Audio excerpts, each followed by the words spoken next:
Hey, my name is Dr. Kevin Ross Emery, and I'm here doing our weekly fireside chat. Every week here at Shaman's Dream in the Newington Mall in Newington, New Hampshire, at 7 o'clock on Monday nights, we do a free talk on a variety of different subjects. We've done channeling, we've done mediumship. Next week, we're going to actually have somebody coming in and talk about Buddhism. Won't be me. But if you'd like to do that, we can have you sign up before you leave. If you've always been curious about Buddhism, it's a great time to sit down and learn a little bit about it by somebody who lives the Buddhist lifestyle. So actually one of our employees, Micah Boyd, you know Micah? Yep. Will be here talking about his journey through Buddhism. So tonight's talk is managing the gift of ADD and ADHD. So the first thing I like to do is let people know a little bit about how I got involved with it, because I think it's very important. And for those of you who have never sat in front of me, either here or in our Periscope or our YouTube audience, I have a very strong feeling that whenever you listen to a quote-unquote expert, you really want to know, how are they an expert? Are they just somebody who's book learned? Have they just read a lot and then just kind of regurgitate what they've heard? Not that there's necessarily anything wrong with it, but it lacks something versus somebody who perhaps has had a lot of experience with it, been very interactive with it, worked with it. And then obviously you have somebody who has a combination of both. There's the best of both worlds. I've studied it, I've worked with it. So ADD and ADHD first came into my awareness in the late 90s. At that point, I was already about 15 years into my spiritual coaching and counseling practice. I was doing a lot of different things, from generational spiritual coaching and counseling to medical intuitive work, working with a lot of different dynamics, but always from an alternative perspective. Like, what's the rest of the story, or what's a different way to see these things? It was during that time period that I had somebody, first of all, I had a student of mine that had done some client work with me and also had studied with me. And then I had a couple that I was doing marriage coaching, counseling, spiritual work with, to kind of work with their marriage. On a Friday in my office in Portland, Maine. At that point I had an office in Portland, Maine, and I had an office in Portsmouth, New Hampshire, and I was dividing my time. The guy came in one day and said, "Hey, I think I've got ADD." I was like, okay. And I think that may explain why I have some issues in my relationship. So I kind of poked around and tried to get a sense of it. Then what I did is I got quiet and I did what I always do if I'm dealing in an area where I'm not necessarily traditionally learned in. So I got very quiet and I just kind of perceived him. What was going on? What was this thing? So doing a scan, I looked at him and I remember saying to him, "It must hurt to be in your head. You never stop thinking, do you?" And he goes, "Well, I never thought about it that way, but you're right." Then I went, "Oh, okay. So blah, blah, blah." And all this stuff started flowing out of me. And the wife looks at me and goes, "Oh, well, yeah, that makes sense." Or, or "That's exactly what happens." And I'm like, okay. So I started looking at it and saying, okay, I can see this. It's the brain working differently than a lot of times we think about the brain working. And that was just a first session. I mean, that was just a session with that couple.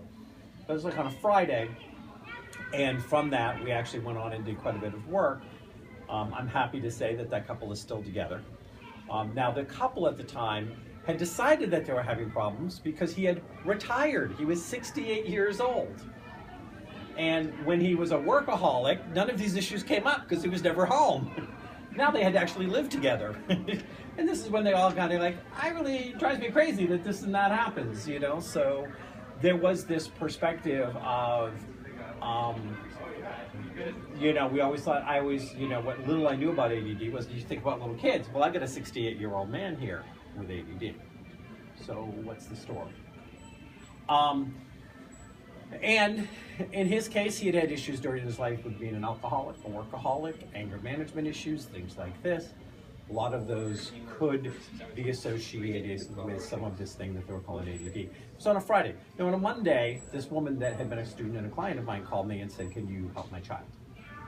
like, okay, I don't know. Never say yes. If you ever go into healing and full-time living and somebody goes, can you help me or can you help my child? Be honest, I don't know is the correct answer. Not until you know more. Oftentimes healers will go, of course I can help you. Well, maybe you can't help them. It takes a very centered person who is doing healing to go, I don't know if I can help you. What's up? What's going on? So she told me what was happening, and part of it was her 11-year-old son. He had ADD, and they wanted to put him on medication. She said no. So at first he said, if you put me on medication, I'll run away from school. And she goes, well, if you do that, we're going to have to find you, and we're going to have to, take you home. And then we're going to have to make you go to school. And he says, well, I don't run away from home. And she goes, well, then we're going to have to go find you, and you're going to have to bring you home. He goes, okay, I'm going to kill myself if you put me on this medication and make me a zombie, like all my friends that I see that are on it. I would rather be dead than take this medication. 11 years old. And she took him seriously, which was a wise thing. Now the school's saying if you don't medicate him, he can't come back. However, if he doesn't come back, and you don't have an official homeschooling program, then the parents would be breaking the law. There was a catch-22 going on. They brought him to me. I did my first, I said, bring him in, talked to him, looked at him, and I remember walking out and going, this isn't a disability, this is a gift. I could see how, or perceive how bright he was, and how curious he was, but also how overwhelmed he was. It was almost like being born without skin. There are cases where people are actually born without skin, and they have to stay in a bubble and be very protected. And in a way, part of the way that the ADD affected him was he was just open to all of the energies and everybody's emotions and all of these thoughts, and they were very overwhelming. And it took something to really grab his attention. So I had, two people, one on a Friday, one on a Saturday, one on a Monday, one in Portland, one in Portsmouth. But I was going on a 6-week book signing tour up and down the East Coast for one of my other books, Combing the Mirror and Other Steps in Your Spiritual Path. And I had nothing on my website. I had nothing in any of my literature. I said nothing about ADD, but I went on the 6-week tour, going down to Florida, coming back, doing Barnes and Nobles, Borders, Walden Books, going to some holistic places and speaking and doing books. And what I heard over and over again, do you know anything about ADD? Can you tell me anything about ADD? Well, no. I always remember this one woman in Maryland that was sitting there on a lawn as I was talking about something else. And she comes and she goes, do you know anything about ADD? And I said, well, it's been coming into my awareness. She goes, well, my little girl, she's bright and she's energetic and she loves to dance and she's just this great child, but they tell me that she's broken, that she has this thing, ADD. And that if I don't medicate her, I'm being a bad parent. But when I medicate her, she's not my child anymore. Am I a bad parent because I don't want to medicate her? Am I not being fair? Is she broken? I'm like, no, honey, she's not broken. I said, the educational system may be broken. Their ability to understand her may be broken, but your child's not broken. And tears just rolled down her face because they had her so convinced that she was a bad parent because she didn't want to see her child drugged up, dumbed down, numbed into a place where she could just quietly fit in with everybody else. First rule about ADD and ADHD individuals, you were not born to fit in. You were born to stand out. You were not born to accept things as a status quo. You were born to make them better, to challenge them, to question them. Challenging and questioning things never hurts as long as it's done appropriately, as long as it's done in the right way. So I finished this book signing tour, and I can have a thick head at times. I've been confused with a granite block. It's been known to happen. But I come back, and both of these sets of people, one in Portland and one in Portsmouth, have been talking about me and the things I've been saying. And within 6 months, over half my practice had become working with ADD children and adults. I hadn't advertised it, I hadn't promoted it, I didn't have it anywhere, but people heard there was a man who had different answers. it ended up becoming the core of my doctoral thesis and my doctoral work. And I did get my doctorate in divinity. And my doctoral thesis became my first book called Managing the Gift, Alternative Approaches for Attention Deficit Disorder. And it was in there that I made the statement to my doctoral committee that back then we were really only using ADD, that ADD was part of the evolutionary process broadening the bandwidth of humanity. It was not a disease, it was not a disability, it was not a disorder, and it did not need to be medicated. That was the theory that I went into my doctorate with. Now I was making very clear to people, because my doctorate is in divinity, I can comment on it from a spiritual perspective. Divinity is the nature of the spirit of man. It's not theology. I'm not tied to a religion, but that man is a spiritual being that is having a spiritual existence on the earth plane. And that what is it that moves man's spirit out of the caves, over the waters, up into the air? And so my doctoral committee awarded me my doctorate based on the fact that through all my work, whether it was workshops, working with people individually, speaking about it, showing that I had worked with a number of people that learned and moved to the place where they could shine with their ADD, their ADHD gift without medication. Also, part of it was that ADD and ADHD, they were the architects of the 20th century. They were Einstein, they were Edison, they were Graham Bell. Today, it's Warren Buffett, it's Richard Branson, it's Zuckerberg. All of these people, these billionaires, multi-billionaires, that have changed the way that we interface with the world. And none of them were medicated. Okay? Edison, at the age of 12, was deemed inappropriate for education. Basically, he was thrown out of school at 12. He got a job selling concessions on a train going into Chicago. Went in every day from 12 to 18, and at 18, he said he'd read every book in the Chicago library. He went on to do 1,093 patents because he was deemed inappropriate for education. So what does that tell you about education? It's not meant for bright people. Isn't that what it tells you?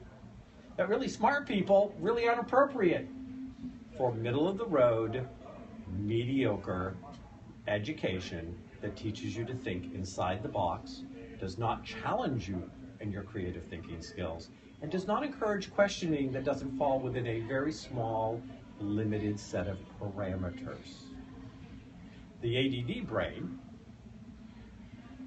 it's not that it thinks outside the box, because it kind of sort of crushed and kicked the crap out of the box on the way out the door and didn't know one existed, didn't really care that one existed, didn't acknowledge one existed, and doesn't really care that you don't like the question that they ask, because the ADD brain says, just kind of answer it. And if you can't admit it, and I'll just ignore you as irrelevant and go on. Well, that doesn't always go over well with school teachers, parents, other adults, bosses at work, when you kind of go, so why do we do this? Well, it's always been done that way. No. That's a completely inane answer. So why do we do this? What's the thought process behind it? Because there might be a better way. We've always done it the way, leave it alone. Don't reinvent the wheel. But what happens if there's a better wheel? What happens if there's a better way to do it? I'm not trying to reinvent the same wheel you've already invented. I'm trying to invent a new and improved wheel. And when you tell the ADD brain you don't want it to bother to invent a new wheel because you're not interested, it's not interested in talking to you. It may not even remember your name the next day. Okay? And that's really sad when the person you were talking to was like your dad or your mom. You're like, who are you? Oh, you were the person that gave me the inane answer yesterday. Yeah, Dad, go away. So, from that perspective, if you start to look from a perspective of what is ADD, what is ADHD, and how did it get such a bad rap? And what can I do with it?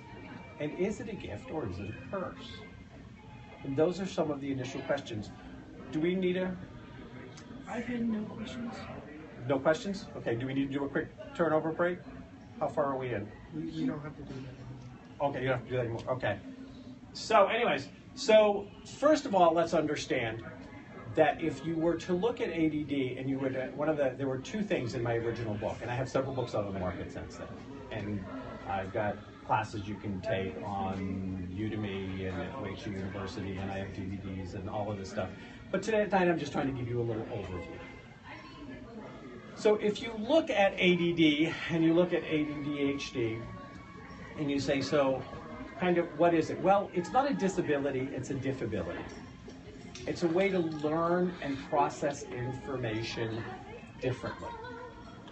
The ADHD brain, first of all, it's a misnomer to say attention deficit disorder, because there is not an attention deficit in ADD or ADHD. There are two settings. They either hyperfocus or they multitask. Hyperfocus is, you've got my attention. What you're saying is interesting. My brain wants to know it. I will focus on you. In some of the shades, I call them, of ADD and ADHD, you could drop an atom bomb beside that person and they wouldn't even know, because they're focused on whatever this is and they want to know it, and they will become an instant expert. They will stay at it until they get it to the point where they feel like they have owned it, understood it. You think about, I have this great slide that I use when I do a couple of my different presentations, and I don't know if you've ever seen it, but it's like this, it's the picture of this little kid. He's probably about 18 months old, and he's wearing the bowl of spaghetti, and it's dripping down his face, and he's laughing and smiling. Have you ever seen that picture? It's a semi-famous picture that shows up in a lot of different memes. Anyways, so this is the picture. So this little kid is the perfect representation of the ADD mind. The bowl of spaghetti that they're wearing that's dripping all over them is a piece of information they found interesting. Because when the ADD mind says that's interesting, it wants to touch it, it wants to feel it, it wants to smell it, it wants to pick it up like a snow globe and turn it around in all sorts of different ways. It wants to interact with it, it wants to create with it, it wants to co-create with it. If it can make it better, it will. It's going to do everything it can, and then when it feels like it's complete with it, it can leave it and move forward. And it has great joy in learning, which is one of the things is when you talk about the ADD and the ADHD child is not doing well in education, one of the reasons that they don't do well in education is because they love to learn. Okay, think about that for a second. Because they love to learn, they don't do well in public education. Because usually public education won't challenge them at a pace that keeps their attention, or doesn't engage, because the other side of ADD is hyperfocus or multitask. Multitask is, yeah, you're really not holding my attention. There's 4 or 5 other things I'm going to do. I'm going to kind of keep checking in to see if you got interesting somewhere along the way. And at some point, that teacher at the front of the classroom is just kind of like, wah, wah, wah, wah, wah. That's about as far as it gets, because the ADD brain has just shut it off because it didn't keep its attention. Now, one of the inherent issues oftentimes with public education is there is not a sincere attempt to engage the child in why it should be or could be interesting to them. I'm going to teach you this. Why? Well, because you're supposed to learn it, because you're going to be tested on it. Being tested on it doesn't impress the ADD brain, because you have to write a paper on it. Well, why do I want to? If you can't make me interested in it about it when you start engaging me, why would I write a paper on it? Because I'm going to give you some homework on it. Why would I do You got to make it interesting to me. I remember working with this one child once, and actually it was a grandmother that was in charge of the education. The parents were somehow MIA. And the child did not do well in math. Just was like non-starter in math. But the child loved the Civil War. They were like in 5th grade. They thought everything to do with the Civil War. Now, I didn't want to say to the grandmother, who was just religious enough, it probably would have freaked her out. I didn't want to start talking about, well, they probably had a past life in the Civil War, and probably this was going. Well, no, I didn't go there with her. But they loved the Civil War. So what I did is, I started giving him problems. Well, if there was this many men in a regiment and there was this many regiments, how many men did they have? Well, if they had to walk this many miles and it was this many feet, so how many feet were it? And if they needed this many cannons and they weighed this much and they had this much, by the time we finished, he was getting an A in math. Because I asked him to do math problems that excited him, that actually spoke to something he was interested in. And so what happened was, the byproduct was, he got good in math. Now, how long did it take me to do that? 5 to 7 minutes of talking to him and finding out what his passion was, a little bit of creative thinking skills, and then putting the two together. How often do you think things like that happen in public education? Yeah, not often. And I know some very, very talented, creative educators.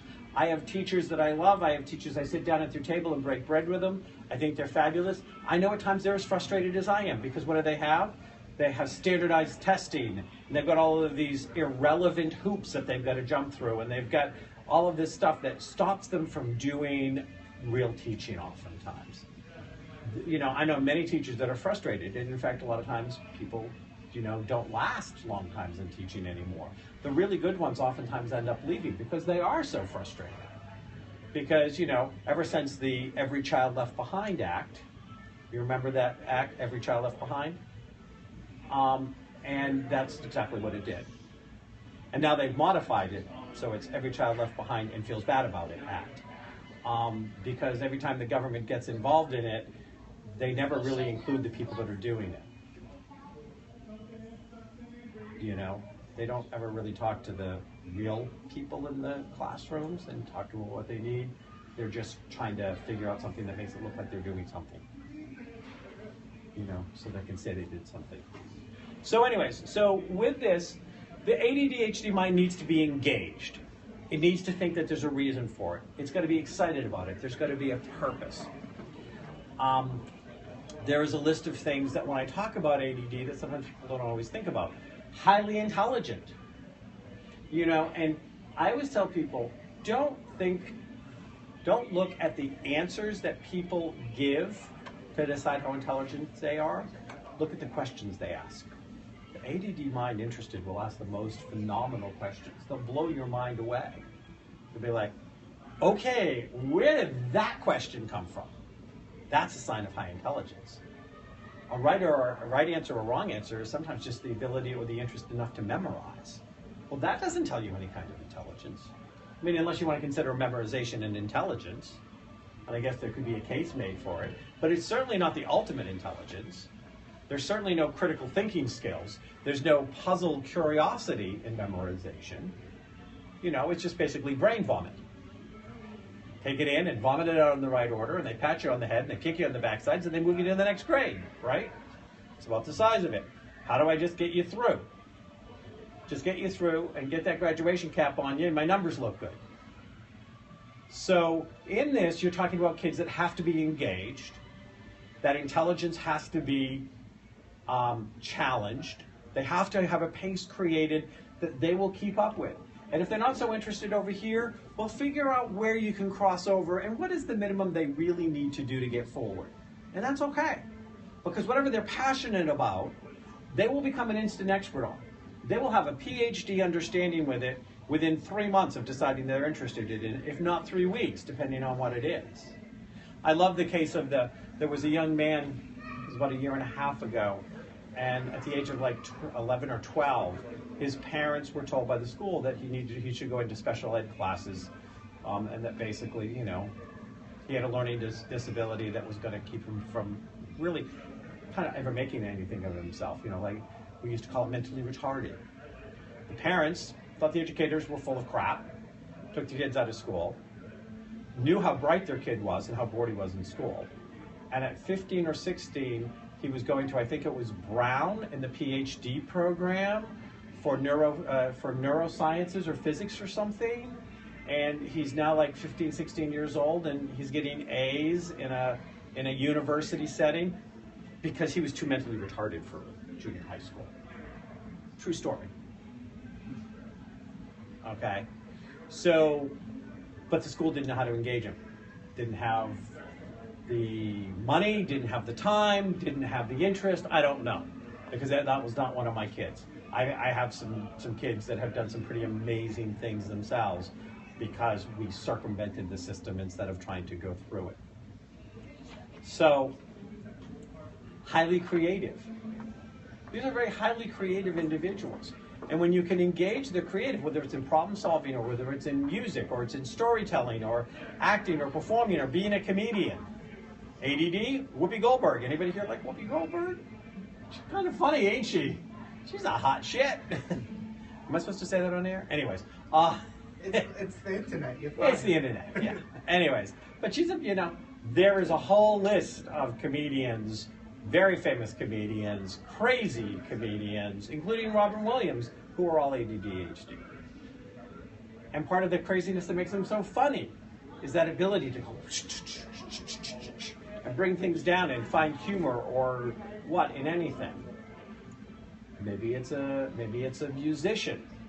Well, there's a ton of them out there that have identified. I mean, the list, whatever you mention, from scientist and doctor to musician to actor to philanthropist to multi-billionaire who started with 2 pennies in his pocket, that all qualify under this category. So we know that it's an enormous potential. We also know that they're very, I look at it when I talk to people about how to, is my kid or am I really ADD? Because ADD and ADHD is the largest misdiagnosed label out there. There are more people that are misdiagnosed for ADD than any other mental or emotional illness. Why? My personal belief is because it's easy to get, no blood test, no scan, nothing but observational. You can get it easy, and it gets them into the laboratory rat, cash cow, give them a pill route. And I have talked to people who have 5 or 6 diagnoses, and time again, they'll tell me their first one they got was ADD. And then put on the medication. Then they decided they were bipolar. Then they decided they were this. And then they decided they were that.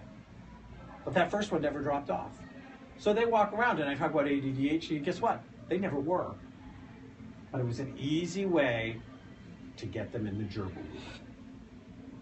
We are the most medicated country in the world. We medicate our children at 10, 20, 100 times more than other civilized countries. From an educational standpoint, our children are 17th in the world. The top 10 countries in educational of their turning their kids out, the majority of them don't even acknowledge ADD.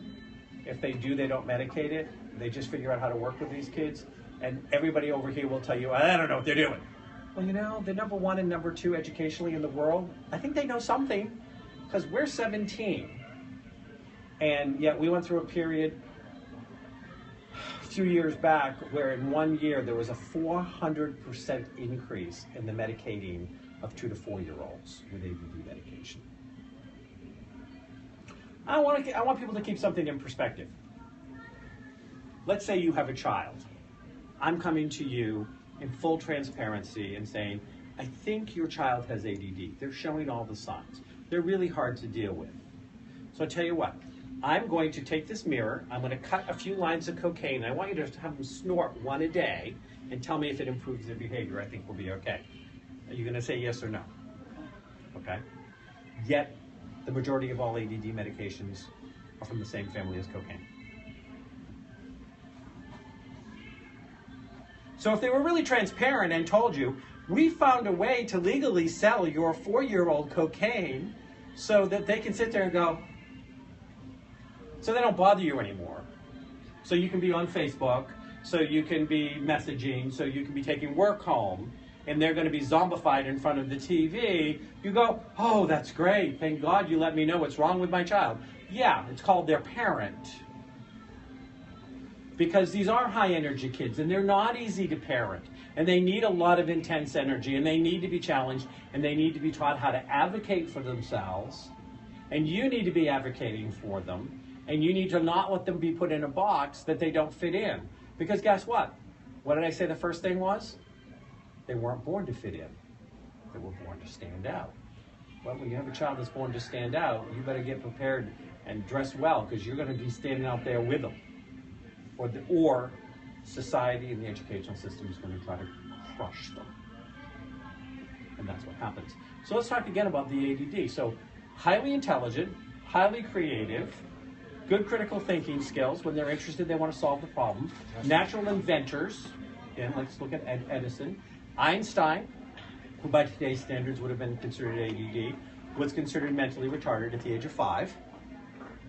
Okay. So, you know, all of these. So highly intelligent, highly creative, think outside the box, tend to be empaths. There's a very strong empathy. Now, sympathy is, I feel bad that you feel bad. So my deepest sympathies. Somebody has just gotten sick, or somebody's passed away in your life, or somebody just got elected to office that you hate. My deepest sympathies. Okay? Empathy. I feel you're feeling that you're feeling bad. And a really powerful empath will take that feeling in for themselves. There are empaths that actually, if they talk to somebody who's depressed, they will walk away depressed and the person that they were talking to feels good. They will literally take your bad feelings in. Remember that emotions, and I know that there are going to be skeptics out there that go, how can they do that? That can't happen. What is an emotion?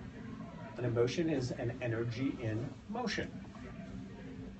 If you look at somebody and they're really emoting that they're really upset, it can be very upsetting to you. Well, that's because they're projecting an energy and you're taking that energy in. Energy exists around all of us.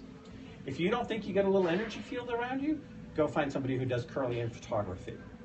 Today, the pop name for it is aura photography, but it's Kirlian. Original was Kirlian photography, developed in the early 1900s, that would show the energy of the aura around somebody, and that it would change in the colors. They started with plants, and they would show little auras around plants. And then they took pictures of people, and they showed that there are these energies around people. And it was a scientific thing. This was not a spiritual thing. This was a scientific thing, identifying that there are energy fields. Back in the 70s and 80s, they used to be like, hey, get out of my space. You're in my space, man. Okay? Because if somebody gets really close and they're really hostile, you can feel it. If they're really sad, you can feel it. If they're really like energetically like thinking you're like the next best thing since sliced bread, ooh, hama hama, you can feel it, and you don't like them in your energy unless you like them. You know? So empaths have that ability to take those energies, which you are emoting. Most people are self-cycling those energies. They get themselves worked up. Sometimes they can release them. Sometimes somebody yells at you and they feel better afterwards. You may not feel better, but they felt great. But with an empath, they can actually break the cycle of self-cycling energies for people and take them on. I find that most ADD people have varying levels of empathy, which leads to another thing that I find about them is they're very justice-oriented. A lot of times, you know, and this has happened, it happened with a kid that I worked with in a classroom, and I was contacted by somebody from social services as listed as somebody that was working with the child, because they thought the child was being abused at home. 2nd grade, they said, you know, the teacher reported that this child is showing signs of abuse. We know that you work with this child. Do you have any, you know, thoughts on that? And I knew that the parents were abusing that child. But I said, has there somebody recently come into the classroom, some underdog that they have been connected with? Well, yeah, somebody transferred in and they sat in the next desk and they've become, you know, friends, and he's with him all the time, and, you know, he seems to have kind of taken him under his wing. Look at that child. Look to see if there are any signs of abuse of that child. And they did, and that child was being abused. But my ADD kid was showing the signs of abuse. The ADD kid is the one who the teacher's picking on him, picking on him, picking on him. Well, at some point the ADD kids get used to being picked on.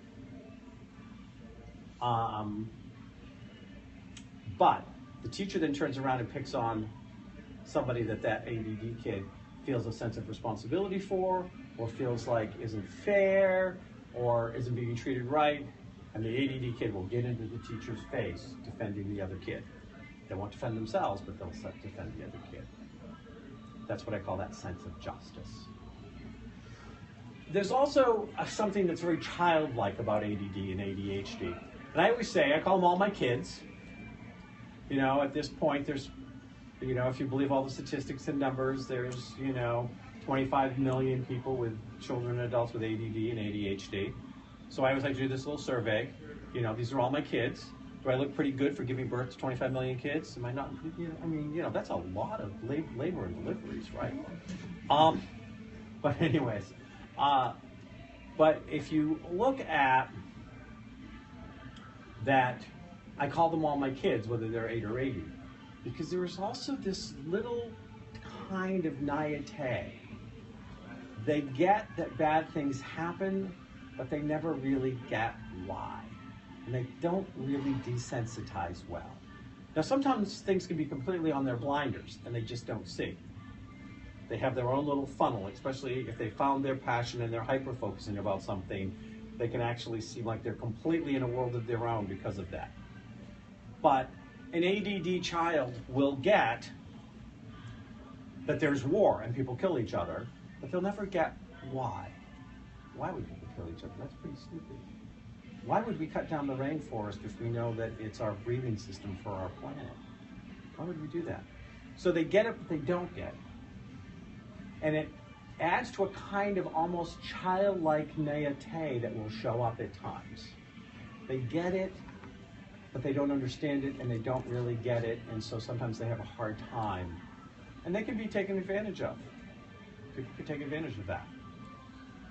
So there is that childlike quality that shows up, which in some ways is why some people have a hard time with ADD kids, because they see themselves reflected in those kids' eyes and they don't like what they see. They don't like the questions that they ask. I said in my first book that ADD, because they don't have an attention disorder, that what we should have really called them was CIS. And CIS is cultural inconvenience syndrome. We label and medicate these kids because they're culturally inconvenient. Because these adults are culturally inconvenient. They don't want to play by the rules they don't understand. Now, I'm a poster child.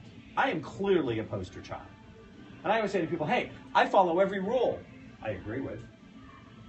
I agree with every rule I understand. If you give me a stupid rule, well, that's a dice throw, whether I'm going to follow it or not. It depends on how much it inconveniences me.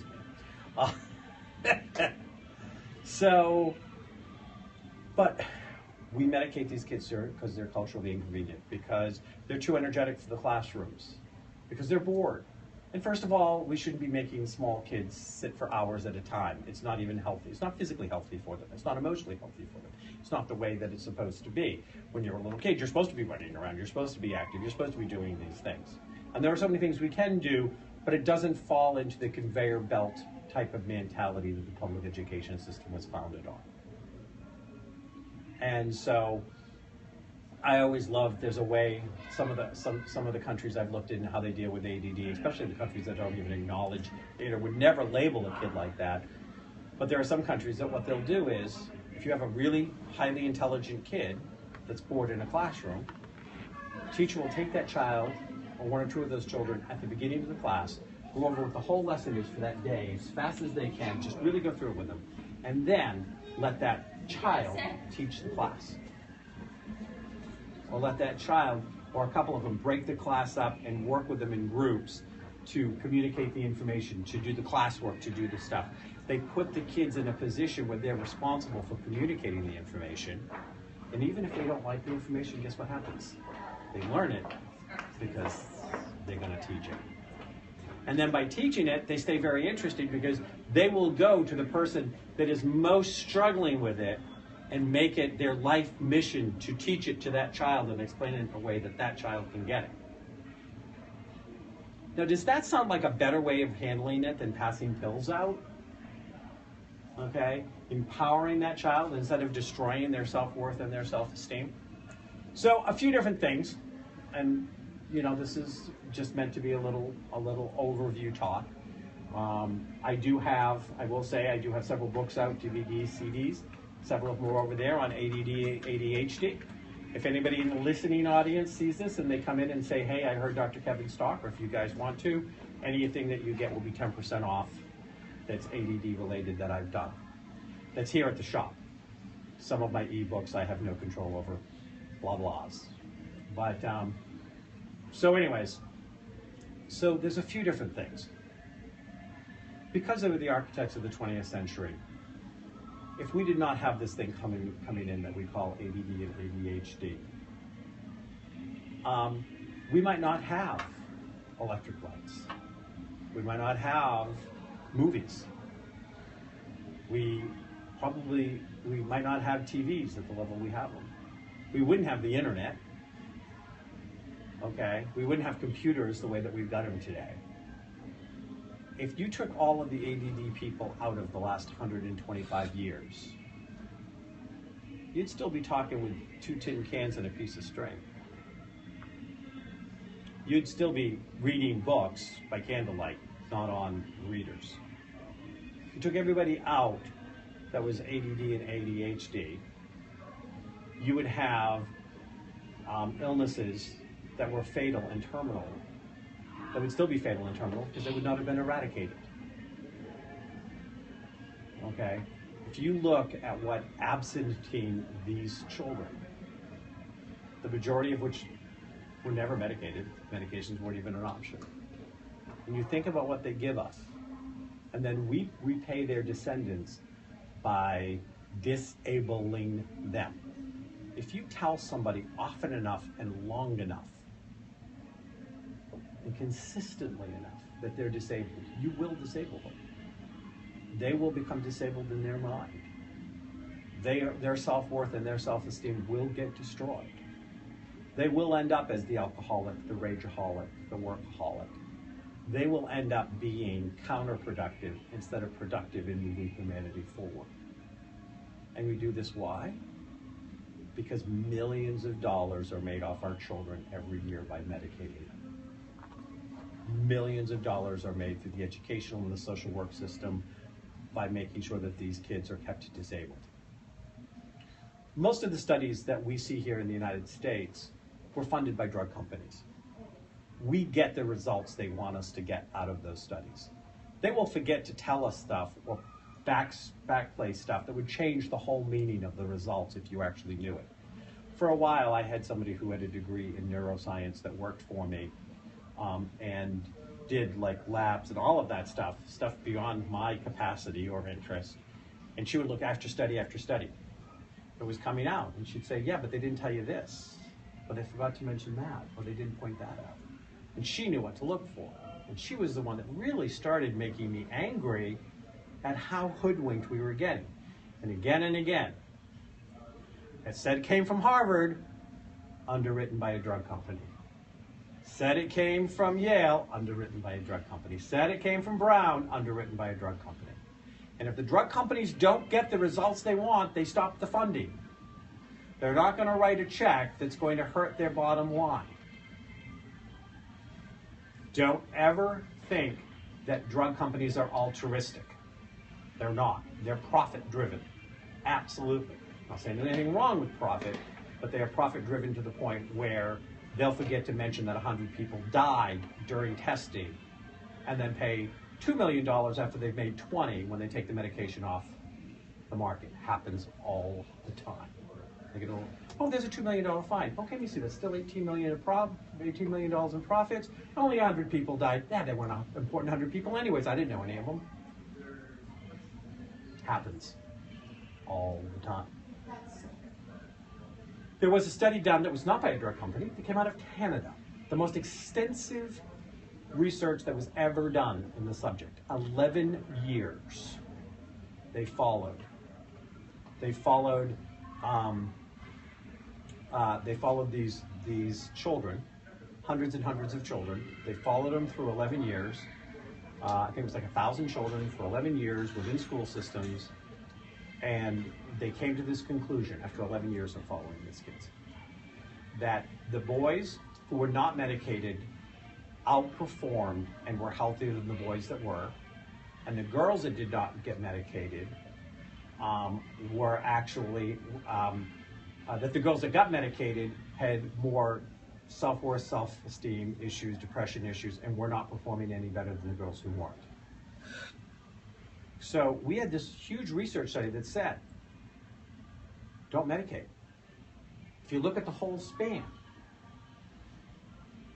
what people here said, oh, well, that was out of Canada, it doesn't count. Now, I don't know what makes a child that's born on the other side of the border so inherently different that their hugest study ever done in the history of ADD and ADHD research becomes immediately irrelevant. I guess if you're born in Canada, you've got a different DNA. I don't know. I mean, maybe it's something about going A makes the difference. I'm not sure.